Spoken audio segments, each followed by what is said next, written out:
ಕಾಂತಾಯ ಕಲ್ಯಾಣಗುಣೈಕಧಾಮ್ನೇ ನವದ್ಯುನಾಥಪ್ರತಿಮಪ್ರಭಾಯ ನಾರಾಯಣಾಯ ಅಖಿಲಕಾರಣಾಯ ಶ್ರೀ ಪ್ರಾಣನಾಥಾಯ ನಮಸ್ಕರೋಮಿ.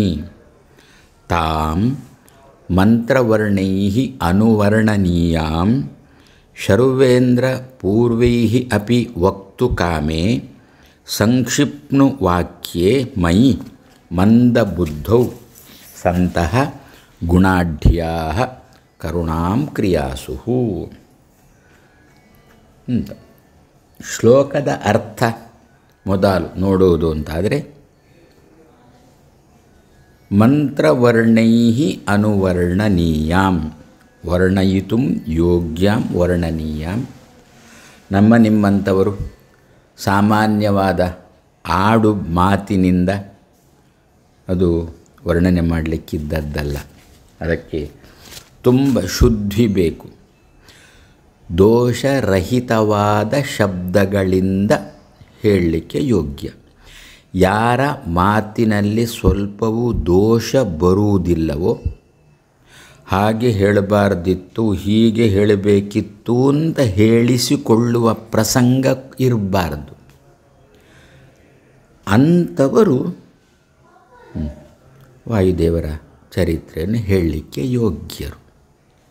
ನಮ್ಮಲ್ಲಿ ಇದ್ದೇ ಇರುತ್ತಲ್ಲ, ಇವ ಈ ಕೆಲಸಕ್ಕೆ ಯೋಗ್ಯ. ಯೋಗ್ಯತೆ ಅಯೋಗ್ಯತೆ ನಾವು ಅಳೆಯುತ್ತೇವೆ ಯಾವಾಗಲೂ ಕೂಡ. ಅವನಿಗೆ ಸಾಮರ್ಥ್ಯ ಉಂಟು, ಅವನ ಕೈಯಲ್ಲಿ ಕೊಟ್ಟರೆ ಆ ಕೆಲಸವನ್ನು ಅವ ಚೆನ್ನಾಗಿ ಮಾಡ್ತಾನೆ. ಇಂಥ ಕೆಲಸಕ್ಕೆ ಇಂಥವರೇ ಅಂತ ಇರ್ತಾರೆ ಒಂದು. ಹಾಗಾದರೆ ವಾಯುದೇವರ ಚರಿತ್ರೆಯನ್ನು ಯಾರು ಹೇಳಬೇಕು, ಯಾರು ಹೇಳಲಿಕ್ಕೆ ಸಮರ್ಥರು ಅಂತಂದರೆ, ಅದಕ್ಕಂತಾರೆ ಯಾರ ಮಾತಿನಲ್ಲಿ ಸ್ವಲ್ಪವೂ ದೋಷ ಬರುವುದಿಲ್ಲವೋ, ಮತ್ತು ತಿದ್ದುಪಡಿ ಮಾಡುವ ಪ್ರಸಂಗ ಯಾರ ಮಾತಿನಲ್ಲಿ ಬರುವುದಿಲ್ಲವೋ ಅಂಥವ್ರು ಹೇಳಬೇಕು. ಯಾರದು ಅಂತ ವಿಮರ್ಶೆ ಮಾಡಿ ಮಾಡಿ ಮಾಡಿ ಮಾಡಿ ರುದ್ರದೇವರ ತನಕ ಹೋದರೂ ಕೂಡ ರುದ್ರದೇವರು ಸ್ವಲ್ಪ ತಡವರಿಸ್ತದೋ ಏನೋ ಅಂತಂದರು. ಹಾಗಾದರೆ ಮತ್ತೆ ಯಾರು ಅಂತಂದರೆ, ರುದ್ರದೇವರಿಗಿಂತ ಎತ್ತರದವಳು ಯಾರು? ಭಾರತಿ. ಅವಳು ವರ್ಣನೆ ಮಾಡಿ. ಅದಕ್ಕೆ ಹೇಳಿದ್ದು ಮಂತ್ರವರ್ಣೈಃ ಅನುವರ್ಣನೀಯ ಅಂಥೇಳಿ. ಮಂತ್ರವರ್ಣಗಳಿಗೆ ಅಭಿಮಾನಿನಿ ಭಾರತಿ. ಆ ಮಂತ್ರದ ವರ್ಣಗಳಲ್ಲಿಯೂ ಕೂಡ ದೋಷ ಇಲ್ಲ. ಯಾಕೆ ನಾವು ಅಪೌರುಷೇಯ ಅಂತ ಹೇಳ್ತೇವೆ ಮಂತ್ರದ ಅಕ್ಷರಗಳನ್ನು. ನೀವು ಉಚ್ಚಾರ ಮಾಡುವಾಗ ದೋಷ ಬಂದೀತು, ಆದರೆ ವೇದದಲ್ಲಿ ದೋಷವೇ ಇಲ್ಲ. ಯಾಕೆಂದರೆ ಮನುಷ್ಯನು ಹೇಳಿದ್ದೇ ಅಲ್ಲ, ಮಾಡಿದ್ದೇ ಅಲ್ಲ ಅಂತ. ಅಂತಹ ವರ್ಣಗಳಿಗೆ, ಅಂತಹ ಅಕ್ಷರಗಳಿಗೆ, ಶಬ್ದಗಳಿಗೆ ಅಭಿಮಾನಿನಿ ಈ ಭಾರತಿ. ಅಂದರೆ ಪಂಡಿತಾಚಾರ್ಯರಂತಾರೆ, ಹೆಂಡತಿಯೇ ಗಂಡನ ಬಗ್ಗೆ ಸರಿಯಾಗಿ ಹೇಳಲಿಕ್ಕೆ ಯೋಗ್ಯಳು. ಅವಳಿಗೆ ಮಾತ್ರ ಗೊತ್ತು. ಗಂಡನ ನಖಶಿಖಾಂತ ಪರಿಚಯ ಅವಳಿಗೆ ಮಾತ್ರ ಇರುವುದು ಅಂತ. ಅದಕ್ಕೆ ನಾರಾಯಣ ಪಂಡಿತಾಚಾರ್ಯರು ಮೊದಲೇ ಅಂದರು, ನಾನೀಗ ಹೇಳಬೇಕು ಅಂತ ಹೊರಟಿದ್ದೇನೆ, ನೀವು ಅಹಂಕಾರ ಇವನಿಗೆ ಅಂತ ಹೇಳಬೇಡಿ. ಯಾಕೆ? ಅದಕ್ಕೆ ನಾನೇ ಹೇಳಿಕೊಂಡಿದ್ದೇನೆ. ಏನು ಅಂತ, ಈಗ ನನ್ನ ಯೋಗ್ಯತೆ ಇಲ್ಲ ಇದನ್ನು ಹೇಳುವಂಥದ್ದು. ಬೇರೆ ಯಾರ ಹತ್ರ ಆದರೂ ಹೇಳಿಸಿ ನೀವು. ಇಲ್ಲ ನೀವೇ ಹೇಳು. ನಾನು ಇಷ್ಟೇ ಹೇಳೋದು ಅಂತ. ಲೋಕದಲ್ಲಿ ಕೂಡ ಅಂತ ಅವ್ರ ಹತ್ರ ಮಾಡಿಸಿ. ಇಲ್ಲ ನೀವೇ ಬರಬೇಕು. ನಾನೇ ಬರಬೇಕಾ? ನಾನೇ ಬರೋದಾದರೆ ಅರ್ಧ ಗಂಟೆ ಮಾತ್ರ ಉಪನ್ಯಾಸ, ಅದಕ್ಕಿಂತ ಜಾಸ್ತಿ ಮಾಡಲಿಕ್ಕೆ ನನ್ನಿಂದ ಆಗೋದು. ಎಷ್ಟಾದರೂ ಅಡ್ಡಿಲ್ಲ, ಸರಿ ಹಾಗಾದರೆ ಹೇಳ್ತೇನೆ ಅಂತ ಹೇಳಿಕೊಂಡು. ಆದರೆ ಆವಾಗ ಮೊದಲವರು ಹೇಳ್ತಾರೆ ಏನು ಅಂತ, ನಾನು ಮಾಡೋದಾದರೆ ಅರ್ಧ ಗಂಟೆನೇ ಮಾಡೋದು, ಆದರೆ ನಿಮಗೆ 2-3 ಗಂಟೆ ಕೇಳಿ ಅಭ್ಯಾಸ, ಅದು ತೂಕಡಿಸು ಗೀಕಡಿಸು ಅದೆಲ್ಲ ಗೊತ್ತಿಲ್ಲ ಅಂತ ಹೇಳುವವರು 2-3 ಗಂಟೆ ಇರಬೇಕು ಅಲ್ಲಿ, ಕೇಳುವವರು ಇರಬೇಕು. ಆದ್ದರಿಂದ ಅವ್ರ ಹತ್ರ ಎಲ್ಲ ಹೇಳಿಸಿ. ನಮಗಂತೂ ಅಷ್ಟೆಲ್ಲ ಹೇಳುವ ಯೋಗ್ಯತೆ ಇಲ್ಲ, ನಾವಂತೂ ಇಷ್ಟೇ ಹೇಳೋದು ಅಂತ ಮೊದಲೇ ನಾವೇ ಹೇಳಿಕೊಂಡ್ರೆ ಸೇಫ್ ಅಲ್ವ? ಪಂಡಿತಾಚಾರ್ಯರು ಹಾಗಂತಾರೆ. ಇದು ನಿರ್ದುಷ್ಟವಾದ ಶಬ್ದಗಳಿಂದ ಹೇಳಲಿಕ್ಕಿದ್ದದ್ದು.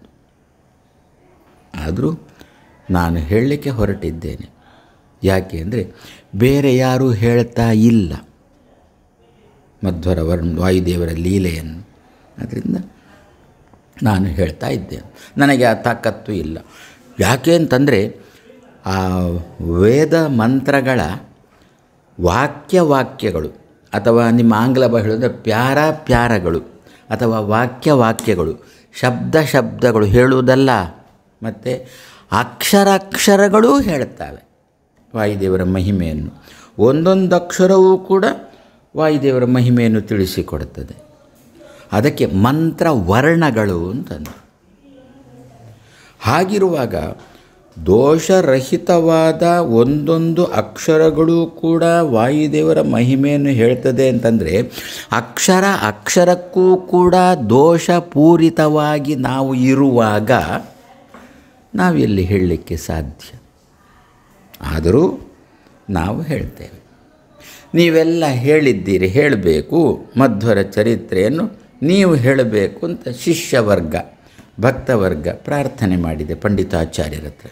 ಆದ್ದರಿಂದ ಅವರು ನಾನು ಹೇಳಲಿಕ್ಕೆ ತೊಡಗಿದ್ದೇನೆ ಅಂತ. ತಾಂ ಮಂತ್ರವರ್ಣೈ ಅನುವರ್ಣನೀಯಂ ಅಂದರೆ ಪುನಃ ಅಲ್ಲಿ ಅನುವರ್ಣನೀಯ ಅಂತ ವರ್ಣನೀಯ ಅಂತಂದರೆ ವೇದಗಳೇ ವರ್ಣಿಸಲಿಕ್ಕೆ ಯೋಗ್ಯವಾದ್ದು ಅಂತ. ವರ್ಣನೀಯ ಶಬ್ದಕ್ಕರ್ಥ ವರ್ಣನೆಗೆ ಯೋಗ್ಯವಾದ್ದು. ವೇದಗಳೇ ಅದನ್ನು ವರ್ಣನೆ ಮಾಡಬೇಕು. ಮಧ್ವರ ವಾಯುದೇವರ ಚರಿತ್ರೆಯನ್ನು ವೇದಗಳೇ ವರ್ಣನೆ ಮಾಡಬೇಕು.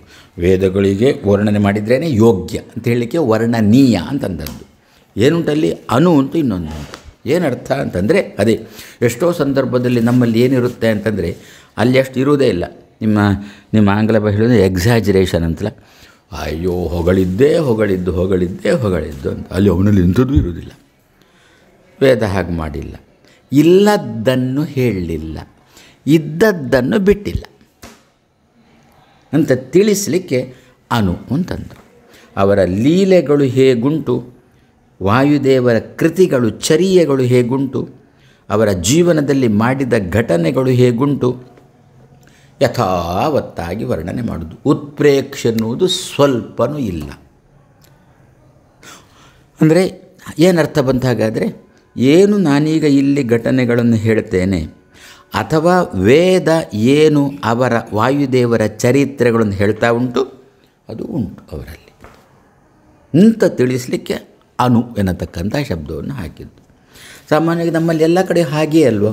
ಯಾಕೆಂದರೆ ಆ ವ್ಯಕ್ತಿಯನ್ನು ನಾವು ತುಂಬ ಎತ್ತಿ ಕಟ್ತೇವೆ. ನಾವು ಯಾಕೆ ಅವನಿಂದೇನು ಕೆಲಸ ಆಗಬೇಕಾಗಿದೆ ಅದಕ್ಕೂ ಅವನಿಗೆ ಎತ್ತಿ ಕಟ್ತೇವೆ. ಅದು ಎಂಥದ್ದು ಇರುವುದಿಲ್ಲ ಅವನಲ್ಲಿ. ಆಗಲ್ಲ. ವಾಯುದೇವರಾಗಲಿ ದೇವರಾಗಲಿ ಅವರಲ್ಲಿ ನಾವು ಹೇಳಿದ್ದೇ ಕಮ್ಮಿ, ಹೇಳಲಿಕ್ಕಿದ್ದದ್ದು ಜಾಸ್ತಿ. ಲೋಕದಲ್ಲಿ ಹೇಳಿದ್ದೇ ಜಾಸ್ತಿ, ಅಲ್ಲಿದ್ದದ್ದೇ ಕಮ್ಮಿ. ಇಷ್ಟೇ ವ್ಯತ್ಯಾಸ ಲೋಕಕ್ಕೂ ವೇದಕ್ಕೂ ಅಂಥೇಳಿ, ಲೋಕಕ್ಕೂ ಬಾಲೋಕಕ್ಕೂ ಅಂಥೇಳಿ. ಆದ್ದರಿಂದ ಪಂಡಿತಾಚಾರ್ಯರಂತಾರೆ, ಹಾಗಾದರೆ ಇಷ್ಟು ಘಟನೆಗಳು ಅವರ ಜೀವನದಲ್ಲಿ ಉಂಟು ಅಂತಂದರೆ ನಾವು ಅದನ್ನು ಹೇಳಲಿಕ್ಕೆ ಸಮರ್ಥರ? ಅದರಿಂದ ಏನೋ ಉತ್ಸಾಹದಿಂದ ಹೊರಟಿದ್ದೇನೆ ಹೇಳಬೇಕು ಅಂಥೇಳಿ. ಮೊದಲು ಇಲ್ಲಿ ಆಗಬೇಕಾದ್ದು ವೇದಾಭಿಮಾನಿನಿ ಕ್ಷಮಿಸಲಿ ನಾನು. ಏನು ನನ್ನ ಗಂಡನ ಬಗ್ಗೆ ನಿನಗೇನು ಗೊತ್ತೋ, ನೀನೇನು ಹೇಳ್ತೀಯೋ ಹೇಳಿ, ಏನು ಮಾಡ್ತೀಯ ನೀನು? ನನ್ನ ಗಂಡನ ಕೆಳಮಟ್ಟಕ್ಕೆ ತರ್ತೀಯ ಅಷ್ಟೇ. ಓಹೋ ಇಷ್ಟೇನಾ ಅಂತ ಜನ ಅಂದುಬಿಡ್ತಾರೆ. ಇವರದಿದ್ದದ್ದು ಎಲ್ಲ ಹೇಳದೆ ಏನೋ ಅಲ್ಪ ಸ್ವಲ್ಪ ಹೇಳಿಬಿಟ್ರೆ ಶ್ರೋತೃಗಳು ಏನಂತಾರೆ ಅಂತಂದರೆ, ಏನು ತಿಳ್ಕೊಳ್ತಾರೆ ಅಂದರೆ, ಹೇಳಲಿಕ್ಕೆ ಇವನಿಗೆ ತಾಕತ್ತಿಲ್ಲ ಅಂತ ತಿಳ್ಕೊಳ್ಳಲ್ಲ, ಅವನಲ್ಲಿ ಇಷ್ಟೇ ಇರುವುದು ಅಂತ ತಿಳ್ಕೊಳ್ತಾರೆ. ಅದರಿಂದ ಮೊದಲು ನಾನು ಹೇಳ್ತಾ ಇದ್ದೇನೆ, ವೇದಾಭಿಮಾನಿ ದೇವತೆ ಮಹಾಂತಃ ಅಂತ ಉಂಟು. ಅಲ್ಲಿ ಕ್ಷಮಿಸಲಿ, ದೊಡ್ಡವರು ಎನ್ನನ್ನು ಕ್ಷಮಿಸಲಿ ಅಂತ. ಆ ದೊಡ್ಡವರು ಅಂತ ಹೇಳುವಾಗ ಮೊದಲು ಯಾರು ಅಂತಂದುಬಿಟ್ರೆ ವಾಯುದೇವರ ಪತ್ನಿಯಾಗಿರತಕ್ಕಂಥ ಭಾರತಿ ಎನ್ನನ್ನು ಕ್ಷಮಿಸಲಿ. ಅವಳು ಕ್ಷಮಿಸ್ತೇನೆ ಅಂತ ಹೇಳಿ ನಾನು ಆಮೇಲೆ ಜೀವನ ಚರಿತ್ರೆಯನ್ನು ಹೇಳಲಿಕ್ಕೆ ಶುರು ಮಾಡುತ್ತೇನೆ. ನಾರಾಯಣ.